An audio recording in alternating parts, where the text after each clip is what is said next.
spit a 16 straight with no punch. Remember? Hey everyone, how's it going? This is Norm Schreiber, the Real Estate and Mortgage Marketing with Norm podcast. Hope everyone is doing great and your mindset these days is not just about surviving, but about thriving and how to expand your business when everyone else is contracting. Today I had really fun guests. We have Cam and Renee Jacques of the Golden Bay Mortgage Group in Sacramento, California.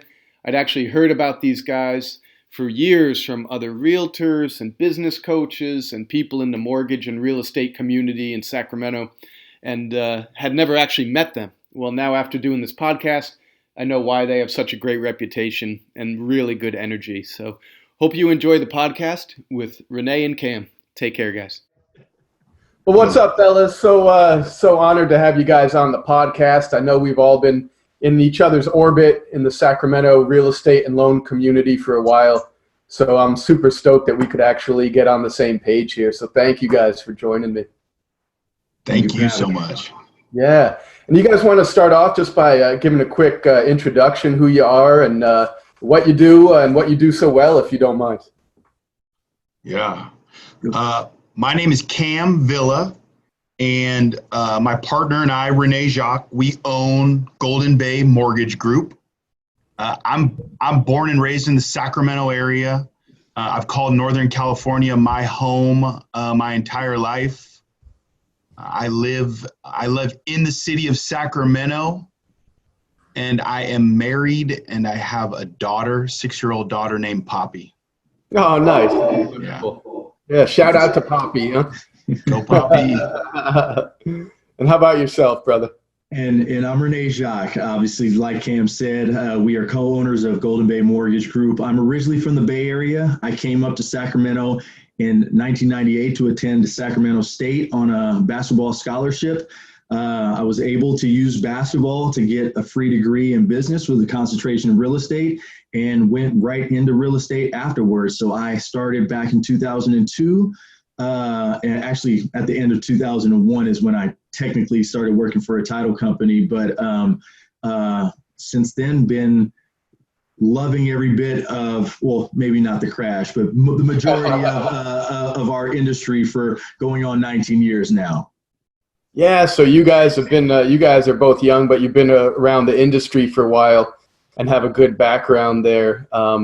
Yeah, so you tell me about that with the crash. How did you guys, and I always start there because I was in real estate and lending in like 2003 in Sacramento. So I'm fascinated with how people dealt with the crash and how it motivated them or really molded them to who they are today. So what were your experiences with the whole crash?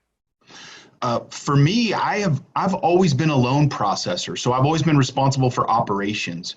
Okay. When I saw things change, I saw loan conditions, I saw loan programs, I saw a different borrower profile, and that was kind of my first inclination of the crash. I wasn't following interest rates, I wasn't following market trends. I was in the trenches, so I saw loan officers exit the business quickly. I saw a lot of people that weren't grounded in their day-to-day business pack up and leave. A lot of those people were the money-driven people, right? When you would tell someone how much a loan officer would make, they would say, "Hey, where can I sign up?" Yeah. The people that stayed were the service-driven clients.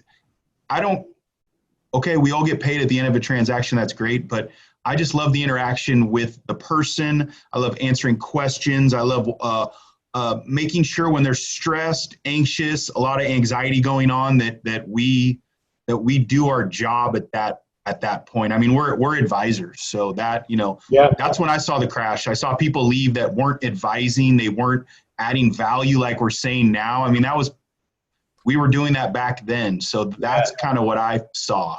The second you couldn't sell an option arm, an egg AM loan with the 3-year prepay, that's when 40% of the business left, huh? Absolutely. I think a lot of the confusion was in the sale, and I think that these people looked at us to be advisors and professionals, and there was a large group that wanted to get in and get out, and not saying that they did bad, but if every company did one bad loan, that's thousands and thousands of of Yeah. poorly underwritten loans.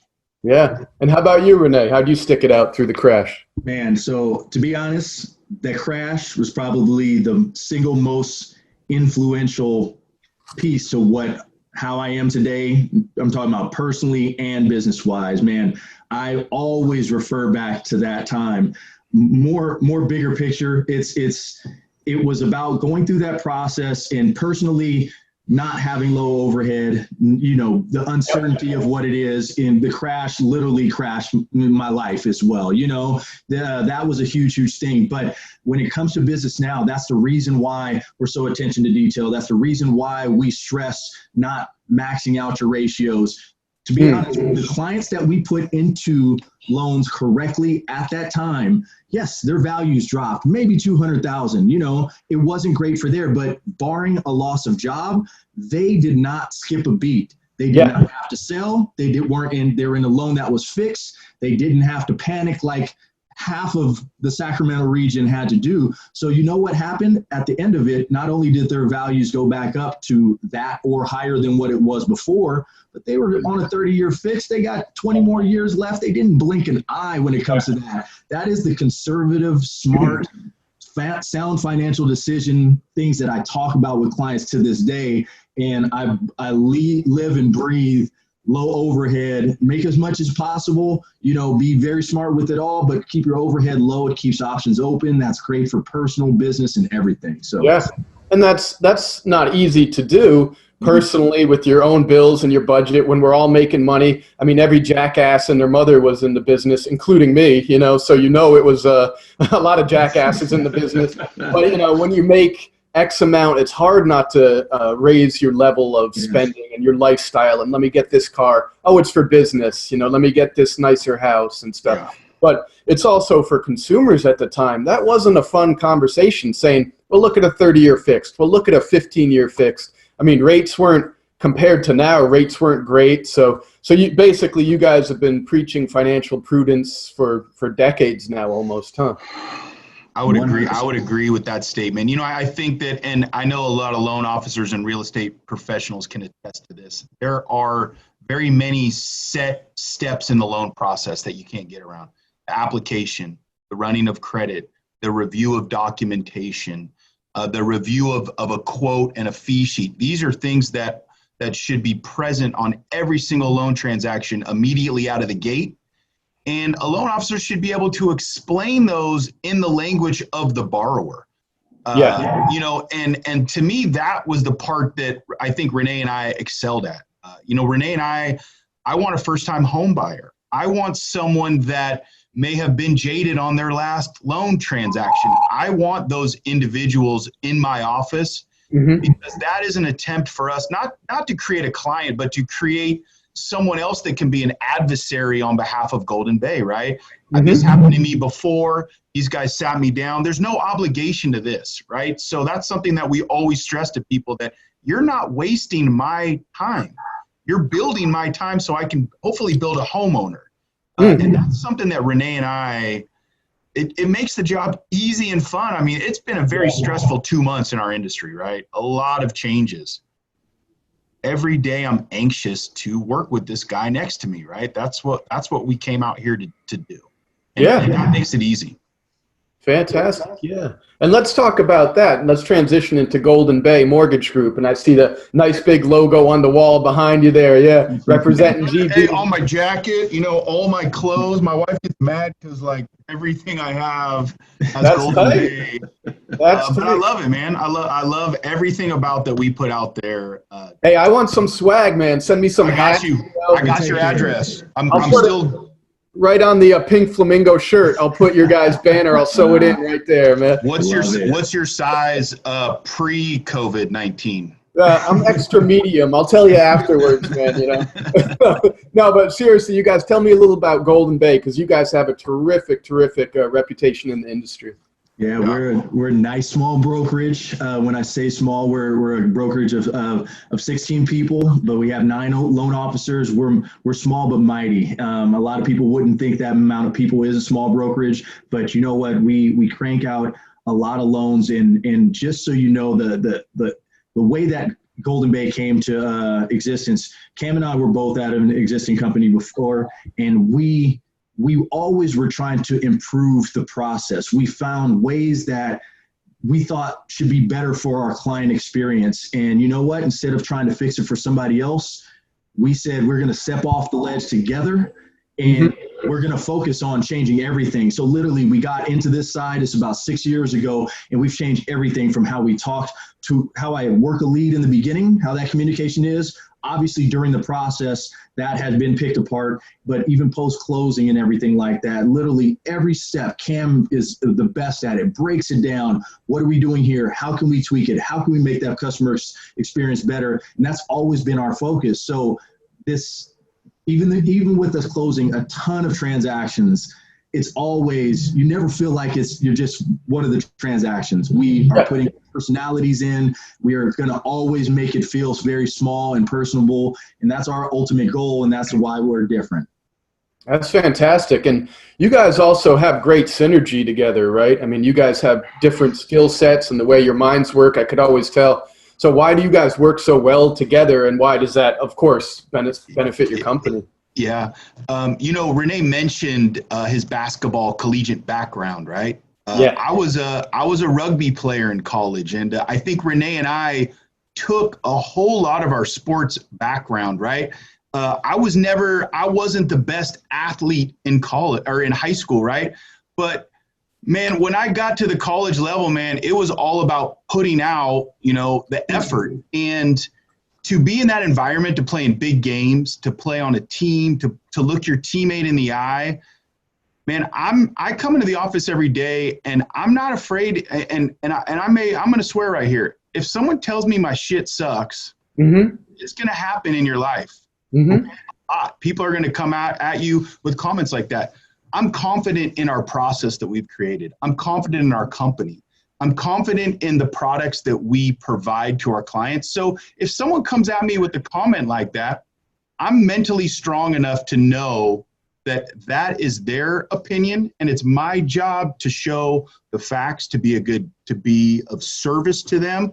And if it works out, it works out. But for Renee and I think that we kind of have a yin and yang kind of attitude that, one, we're in the same circle. We love working hard. We love working our butts off. Yeah.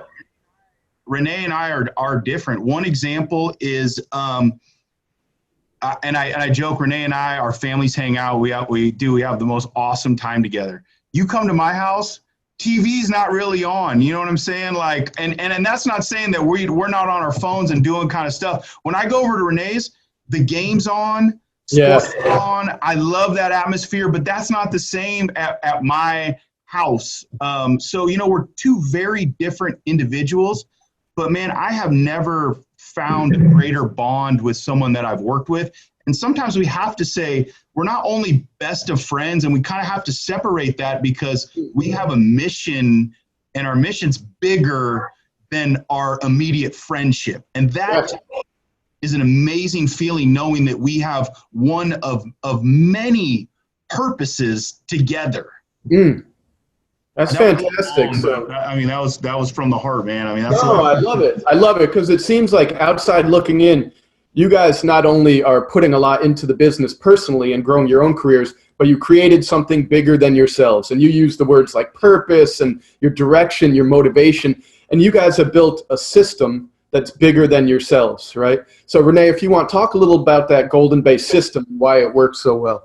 Yeah, and he touched on it right from the beginning, right, spot on. I mean, the stuff that we learned during sports is what we brought into business. I mean, that's a huge thing. It was all about team, getting the right people around, different cogs, getting the best out of a teammate, things like that. So because of that process, and we want to make sure that the end result is somebody who doesn't know who Golden Bay is, comes in and goes through the experience and has a great customer experience. So there's processes and steps for that, but it starts with the basis of a lot of communication. They know that we have a team, but we simplify it. So you can send one email, my whole team gets it, and the right person responds, things like that. So Automation is one thing that we have continued to try to add to the process, but in general, it is knowing that through this process, we're going to get through as quick as possible, as efficient as possible. You'll always hear me talk about, I have a family, Cam has a family, our other employees have families as well, but more importantly, our clients have families too. How can we get as much done in a small amount of time, be as efficient as possible so that they are not spending much time of their day on the side of it, and we can get our stuff done at a high level and get back to our families. So the process is all about getting as efficient as possible, making sure that everybody's in the right part of the process. And with that efficiency allows us, prior to opening up, I was consistently a 50 to 60 closing per year guy. I closed just under 140 transactions for just under 50 million last year. And it's because of external pressures from business partners, Cam, telling me I need to relinquish some of the control over the process because I need to trust a teammate, things like that, things that are very uncomfortable, but things that you got to let Pippen shoot the ball sometimes, huh? Yeah, absolutely. One of the things for us that I initially, when Renee and I kind of started getting this stuff off the ground was the way that we communicate with our real estate partners. Mm-hmm. It went from communication back and forth to a point where we said, hey, we need to give something to these guys to be able to go out and use our knowledge to help them acquire more purchases and more pre-approvals and more clients. And that's something that Renee and I, that's our personality, so we're not, Renee and I think we noticed I'm not going out of my way to tell you that I care or to tell you that you're an awesome real estate agent or to tell you that I want to work with you. Those are proven truths that Renee and I show every day in our business. And that's something that we're always kind of trying to share. It's a work in progress, right? So, I always hear only 25% of the people are going to like you. And I truly, truly believe that, right? So we have to go out and find people that are into being active.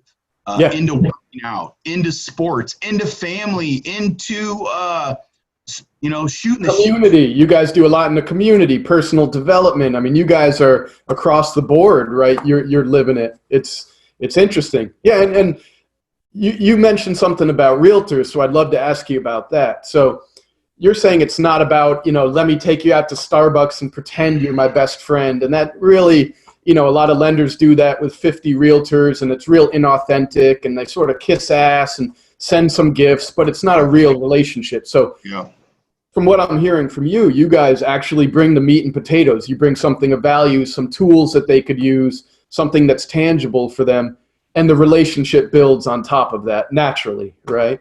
That's correct. And I'd love to bring you into the fold of something that really kind of changed how I operate and how we operate as well. A business coach who is now our business partner put me through a process of an accounts pyramid, and I had a ton of names on this accounts pyramid that are referral partners from not only real estate agents but CPAs, attorneys, things like that. I had to go in and list every single one of them in there, but I had to rank them over a few different data points. But one of the main ones was 1 to 5, my enjoyment of working with them. How somebody calls, am I excited to pick it up, or is it going to be another stressful thing? We went through that all, and at the end of that process, he told me that I needed to eliminate everybody that was a 3 or below on that, and I was like, oh shit! Wow, yeah. Is this, by the way, give a shout out. Who's your business coach? Let's give him a little commercial. Dino Rossetti. He coaches people across the country at both real estate and the loan side of things. He's built a company and produced massively himself. And, in the beginning, he's now our business partner. In the beginning, we'd meet twice a month, and it was super uncomfortable. I was worried if I did my homework right, stuff leading to it. But then at the end of it, I'm like, oh, fuck, yeah, this is great. So that part was incredible. But leading back to that, what that really means is, we're looking for people that we really mesh with well, that share the same passion of trying to make a lasting impression on our clients, making our clients a client for life. And if you don't fit that mold, if you don't put that client first, To be honest, I don't personally want to work with you, but that's only step one. Step two is, if I've identified somebody who fits that mold, who cares as much as I do about the client, then then part two is me needing to bring some value to your business somehow, some way. I'm not stepping into any realtor relationship wondering how they can send me business. I want to understand how they work, what's their day-to-day look like, what value can I bring to that? Maybe take something off their plate, use one of our systems that is there. Until I've identified that, I'm just a give first person, and it's just something that I need to do internally before we even start that process. That's fascinating. And Cam, I want to ask you a follow-up question on that one. So it seems like you guys, your process and how you vibe and how you guys go about getting business, it's actually not chasing the numbers, which is what everyone does, right? And it's inevitable. We're in the business, but it's chasing the people, not chasing, it's meshing with the people, their energy, their passion, and then the numbers come later. Is that pretty apt description? You know, I think one of the most valuable lessons that I learned is your company's going to be as big as your company's supposed to be, right? So I think that we can talk about the competition. I think that Sacramento is a very vibrant loan and real estate community. We've seen a lot of our friends grow giant companies and have a lot of individuals there.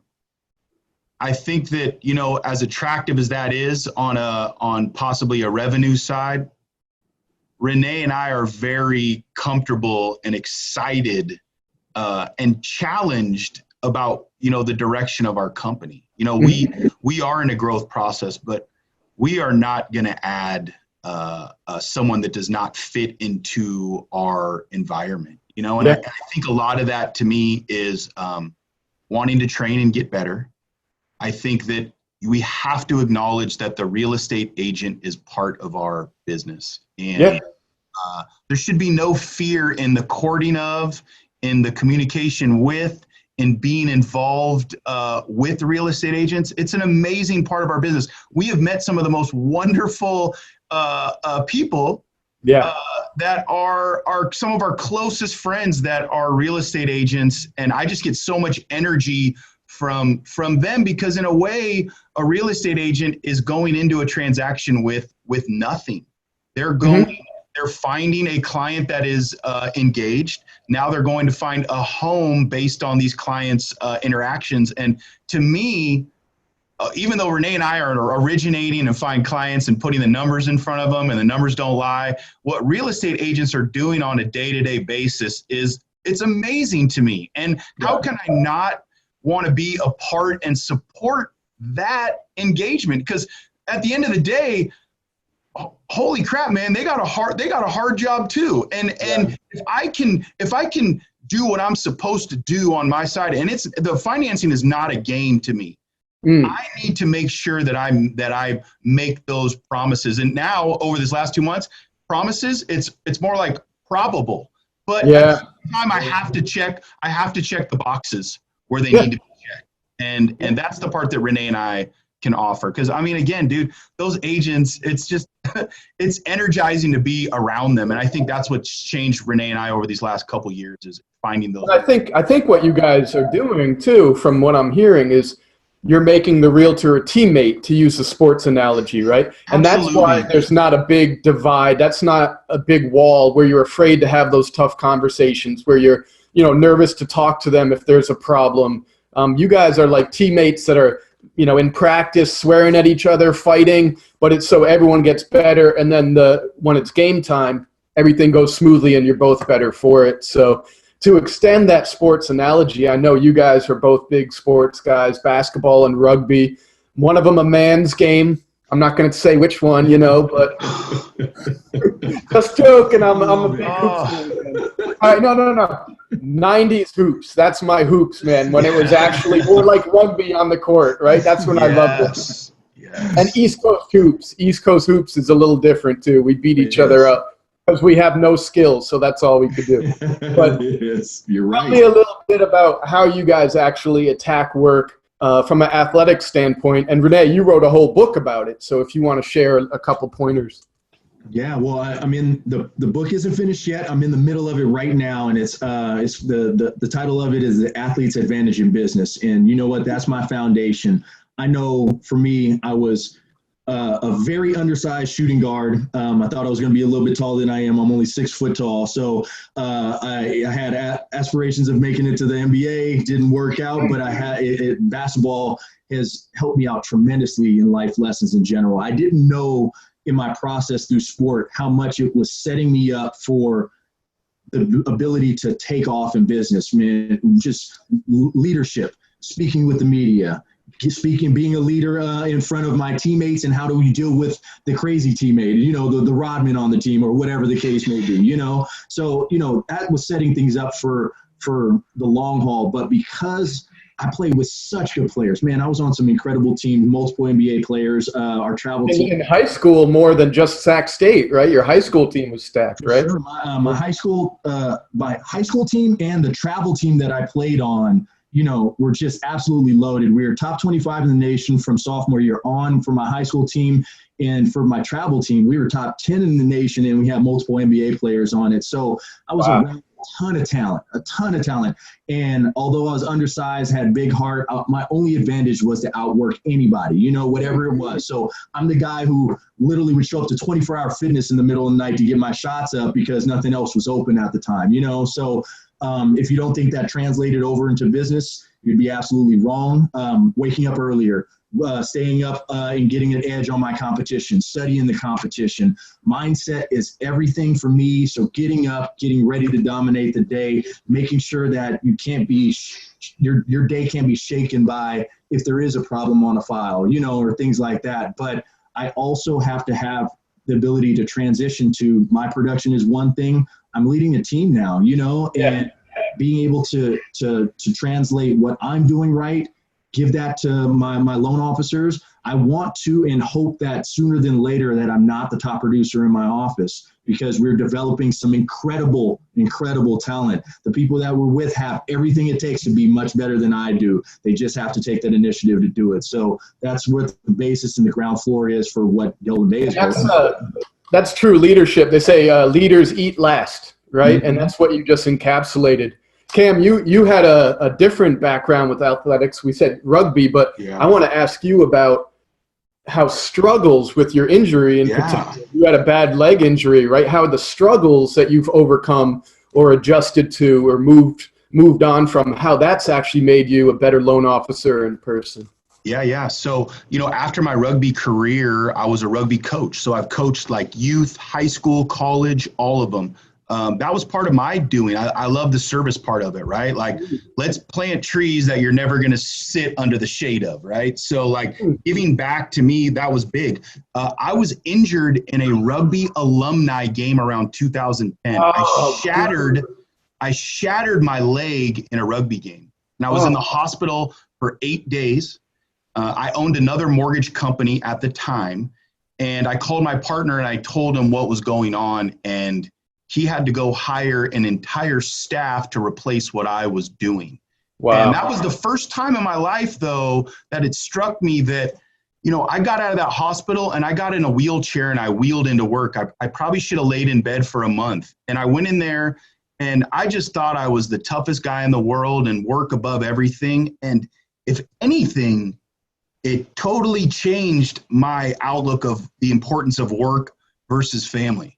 So, and it chokes me up talking about it. I completely put my health second for work. Yeah. For what? You know what I mean? I couldn't give my clients 100%. I couldn't give my family 100%. And at that time of my life, it really struck me that I chose work over myself. And when Renee and I started this company, I never made that decision again. It's family first. You can kill yourself in this business, right? Like putting 15 hours in. I've seen everyone smash every relationship possible in this business thinking that you're putting it. There's a lot of burnout, right? There's a lot of superstars for 2-3 years, but show me the the 30-year, steady Eddie. That's going to be me. That's going to be Renee. This is a career that we have chosen for life. So when I injured my leg, I did not walk for 6 months. I came from jumping on the biggest box in the gym to lifting whatever weight you wanted to walking with a cane.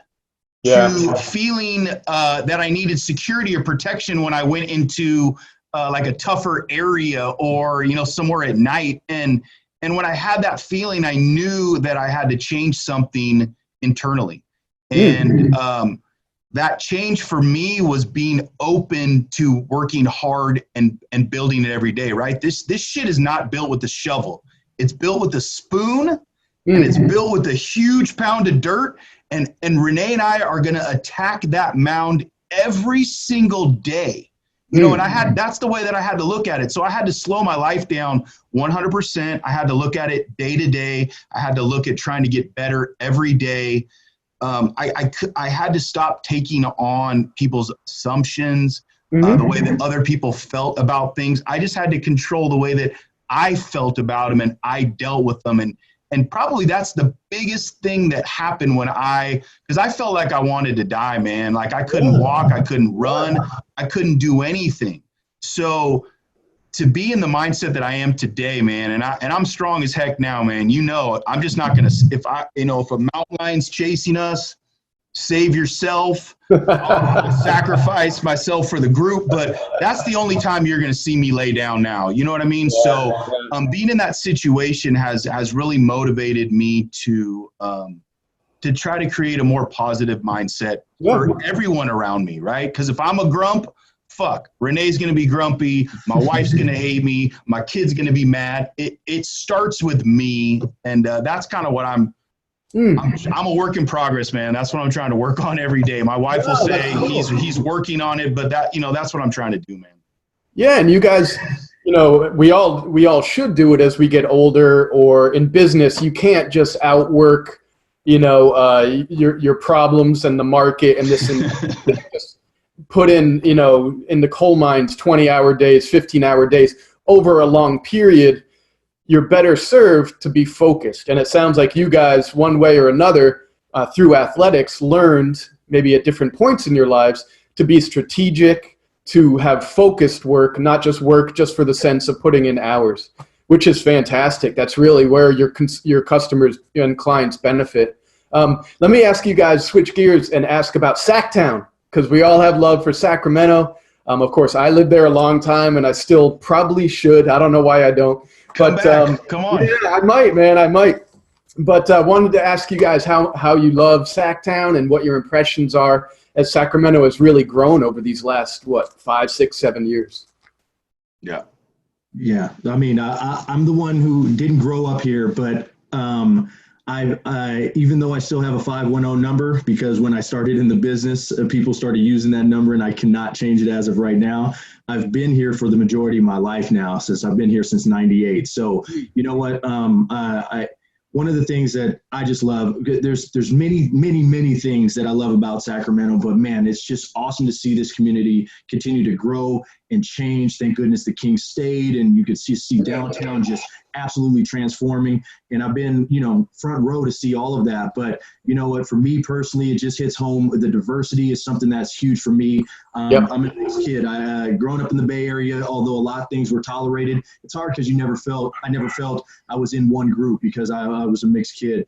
I also wanted to make sure that when I did have kids, that I raised them in an area that was acceptance of in any and all races that were out there. So I personally live in Natomas. I have since 2003. The diversity, it's literally the 99 percentile, not of just the major races, the most checkbox of races that you just don't even see that often. This is a true melting pot. So I personally love it because of that, of where I live right now. But community things are huge for us. We just see how good this region is.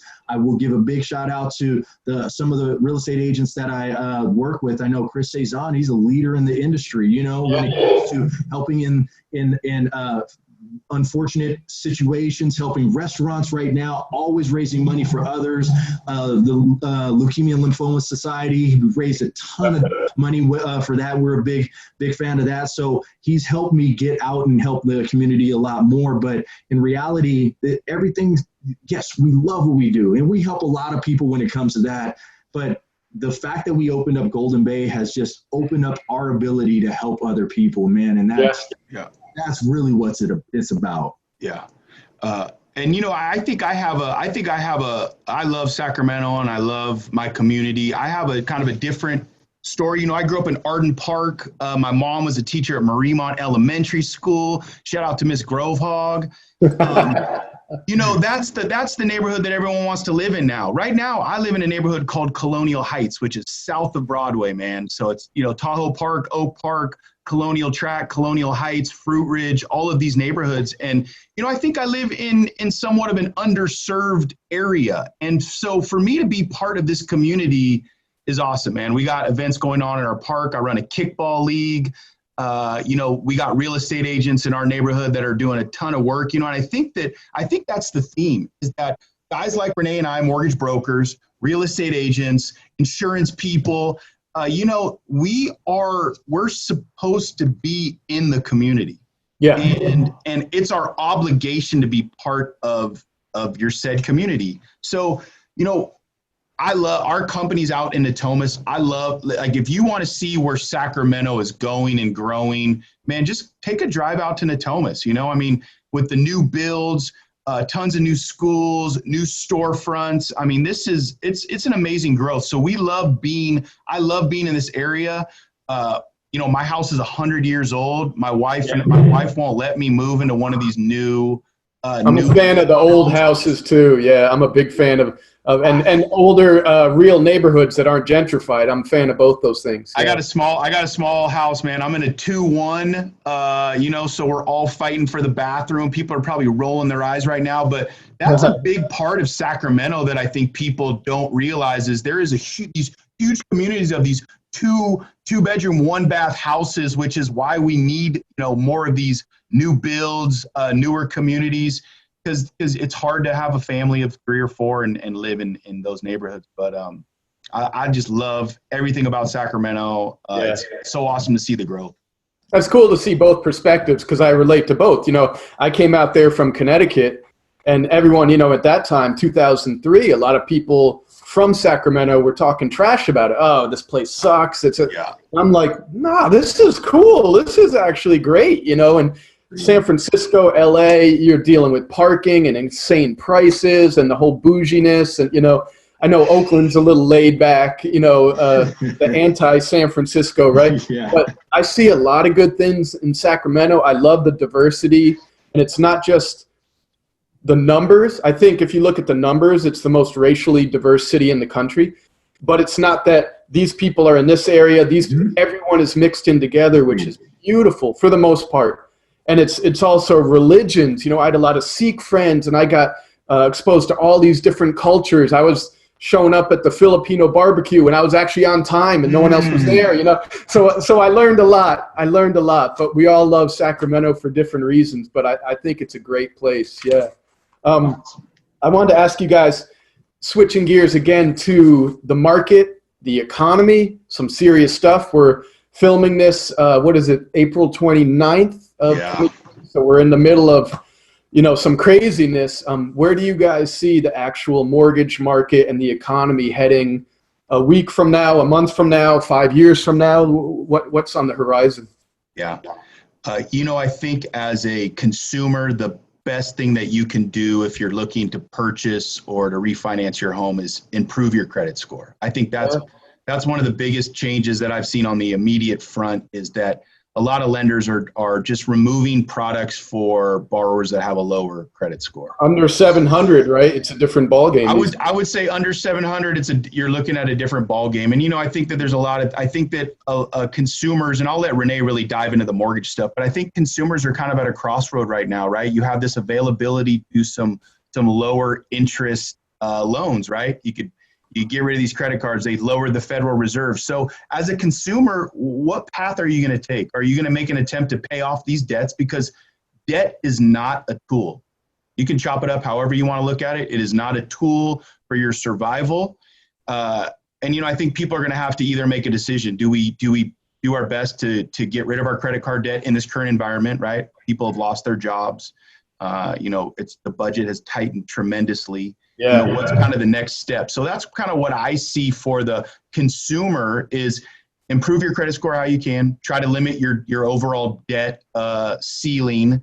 And if you are looking into refinancing or purchase a home, you need to reach out to your mortgage professional, whether that is a mortgage broker, which we always recommend, or someone at your credit union or your bank. Don't go to your bank. You're just being nice. Don't go to your bank. Come to the big boy. I think that the value of home ownership should be able to be shared by all. And I agree with it. Brokers are first, but I'm not worried about the competition as long as the consumer themselves are doing the work to figure out what's right for them.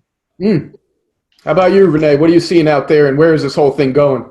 Well, we're at the 29th of April right now, and you know what? This market and what's going on right now, I'm absolutely fascinated by it. I mean, this is something that we've never seen before. Hopefully, we don't see it again. This pandemic has turned everything upside down for a lot of people's lives, and it because of the trickle down effect, when people lose jobs, can't work, not being able to make payments, the lenders have to react. So Cam is 100% right. Guidelines have tightened on us. And because of trying to continue to get as much information about it, about what we are going to see in the future, I'm just kind of passing on some information that I've been getting from some of the higher ups, the leaders of the industry, the people that put guidelines in place for us. So what we're seeing and what I'm hearing is, even when things open back up and we can start getting out, it is going to be a slower process. And the restaurants are able to open up. That doesn't mean consumers are going to be packing that restaurant right there. So there is going to be some lag time when it comes to us getting back to normal.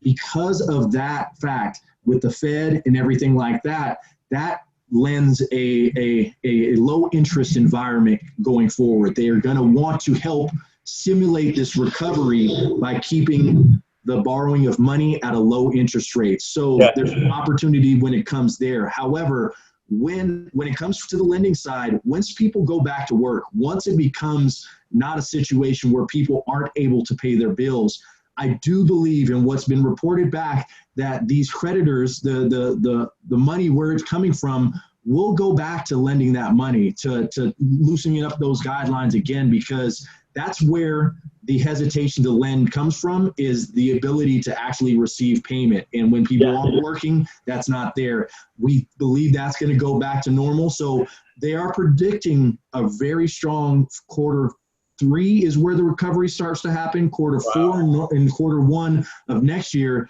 we're getting a lot of inclination that that's going to be a very, very strong market when we have low interest rates and people are back to work. And so stability makes it all the difference, right? Yes. We see that in the near future. And stability that leads to consumer confidence, right? Exactly. Because that's the spark that lights the whole fire in our economy, right? And investor confidence, right? People who the top of the food chain is the one who is buying these loans up, these mortgage-backed securities and things like that. The government did a good job of leveling this playing field right now, buying billions of dollars worth of mortgage-backed securities. That's why these rates have stabilized. We were super volatile for about a 2-3 week period of time. Crazy jumps in interest rates up and down. That has subsided, and we feel like we're getting close. So I know I'm anxious to get back out of the house. I don't know about everybody else, but it feels like we're getting close. They're starting to talk about things, so that it's shaping up to be a lot better outlook than it once we just were about a month ago with the uncertainty. And there's two things. There's the whole economic fallout, which we know is going to be topsy-turvy for years. And there's the healthcare or medical aspect. And I'm less optimistic than you are about that. But so you guys stay safe. But one thing that's interesting as a parallel to the crash in 2008, at that point, real estate and lending really caused the whole initial meltdown. In this case, it might be what saves us. It's a pillar that's actually propping up the economy. And like you said, rates are so low, they're going to stay low. And we also have a preponderance of equity, which we didn't have then. And that's going to, if you guys want to speak on that quickly, that's absolutely going to be a game changer. I think that you're pointing out something really important is the people's equity position. And, we look at equity in a couple of ways. One, equity is an amazing tool for you to find an interest rate that works, to find a loan program that works, to possibly have the opportunity to pull cash out. Equity is also kind of tricky in the sense that you get one opportunity to cash this equity out in your mind. And that's when you sell the home. So when I'm having a conversation with the client and they're talking about not wanting to lose equity, ma'am or sir, you got one option in that equity, and that's when you sell the house in 10 years to see what you're going to make. You don't know what they're going to see when they look under your house and they look on top of your house, and who knows where that position you're going to be in 10 years. But right now, a 30-year fix is is 360 payments. If I can make that payment lower than something you've ever seen, it's still 30 years, regardless if we have to raise the loan balance. There's fees associated with every transaction. But I think that the consumer has the option to look at something that is very clear and very straightforward. When Renee and I sit down with a client, we sit down with a quote in front of them. We go over the exact payment. And like Renee mentioned earlier in this, a lot of the times we're talking to a client about the payment that they're comfortable making and the payment that's comfortable for their budget or what's coming. Obviously we don't know what's coming down into the future, but we have to make sure that we do our best to make sure that our clients are secured in the monthly payment that they're making every month. So the equity thing going on right now is so interesting because I do think there may be a dip in equity if some of these home, if we're having this kind of weird time, people are going into forbearance for the next year. They're not wanting to sell their home. That's going to be tricky. I think that it's going to create a very low inventory, which is we already have an extremely low housing inventory. So I think that's going to play into a lot of people's ideas about maybe wanting to purchase a home, and they may turn to maybe doing a refinance now, paying off some debt, and then maybe getting back out in the market in maybe a year or so to look for a home again. Yeah, like you said, it's like a puzzle, and there's so many different factors or sides of it to try to get it together. And one size doesn't fit all. But I have no agenda. But I think if people don't go out and look at refinancing into a 15-year fixed or a 30-year fixed, they're crazy because they're going to look back 1 year, 2 years, 5 years, 10 years and be like, why didn't you do that? So, but basically there's a lot of options for people if they have good credit scores and some equity that they should at least talk to someone they trust or you guys, of course, to see what their options are. Super appreciate you guys on the podcast, some awesome insights, and took a lot of your time. So I want to end with 3 very, very serious, important questions for each of you, if that's cool. Yep. First one. Who's your favorite rapper? Very important question. Need to know this. If you guys like rap music, I don't know, maybe you guys are into country. Man, do I ever. Man, I'm going to say I grew up listening to Tribe Called Quest, and I'm a huge RBL Posse fan too, out of Hunters Point, San Francisco, man. This is, those are my 2. Nice. Tribe Called Quest. I love it. I'm a East Coast old school hip hop head, so that's what's up. How about you, Renee? I know what you're going to say, man. I already know what you're going to say. Yeah, I don't think I'm not sure, man. There's a lot that's going to be right on the top of my list that is going to be close to Oakland. Go ahead, say it. Go ahead, say it. Tupac. Go ahead, say it. My number one overall is Jay-Z, man. Somebody who's put a career together, literally been listening to him since I was a kid, and he's still putting out stuff. So I appreciate the overall. So I don't think you would have picked that for me, but he's number one on my list. So I stand corrected. I thought you were going to say Tupac, and Chris Nazon, I know he's a big Jay-Z fan as well. So yes, he is. All right. Another question for you. The second one, talent, like natural talent, learned skill, or hard work, which are more important? Hard work. I've made the Kyrie Irving freaking comment before. I don't want him on my team, man. He can dribble. He'd be the best dribbler in the world. You know what I mean? I'll take hard work all day. Yeah. And I know this wasn't specifically what you said, but mine over all of that is mindset, because that goes along with the hard work. Because I would go with the hard work side. Man, I've seen people who have next to no talent, who are just mental beasts, Yeah. and it takes you so far beyond what people conceive limits are. So I would say mindset number one. And mindset is why you work hard, right? So it's Exactly. Nice. And last question for you guys. What advice would you give to your younger self maybe 20 years ago when you were just getting in the business? And not like who's going to win the Super Bowl so you could bet on it. Nothing like that, man. Let's keep it above board. I would have told myself, put down that goddamn cheeseburger. No, I would have told myself, take more chances. Take more chances. Interesting. Yeah, gosh, Cam, we are opposites, but there's a lot of things that we align with. That's why we're a good team, right? This is literally what I tell to my kids. It was what I would have told to my younger self, right? Fail early and often. The sooner I start failing, the sooner I'll be successful. So so worried about being failing for the beginning of my life, early in my life, was what hampered me from actually reaching my goals earlier than what it is right now.